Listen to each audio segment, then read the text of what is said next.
ওমা, বলছি তুমি কি করছো? রান্না বান্না করছি, আলুর দম হচ্ছে এখন।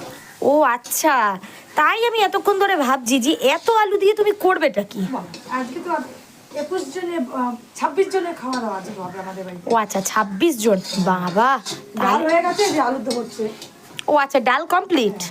ও ডাল কমপ্লিট, এখন আলুর দম হচ্ছে, তারপর আরবার হবে। হ্যাঁ, আর কি কি হবে বলো সেটা। সেটা দুপুরবেলার মেনুতে দেখা হবে, এখন আলুর দমটা হচ্ছে। হ্যাঁ, তো বন্ধুরা এটা একটু মানে সাসপেন্সে আছে। আপাতত আলুর দমটা দেখাচ্ছি, ভালোভাবে দেখে নিন যে আলুর দমটা তো হচ্ছেই। মায়ের হাতে সেই স্পেশাল আলুর দম, যেটা মা দারুণ বানায়, বিশ্বাস করুন, ভীষণ ভালো খায় সবাই। আর কষাটা দেখুন, একবার তুলে দেখাও একটু। দেখতে পাচ্ছেন কি দারুণভাবে কষাচ্ছে। আমার তো এক পিস লাগবেই এই কষা থেকে, তুমি খুব ভালো করে জানো আমার দরকার। একদম, এখন অবধি কষানো হয়নি, তো কষানো হলে আমার মা আমাকে আবার দেয়, এই জিনিসটা জানে যে আমি পছন্দ করি।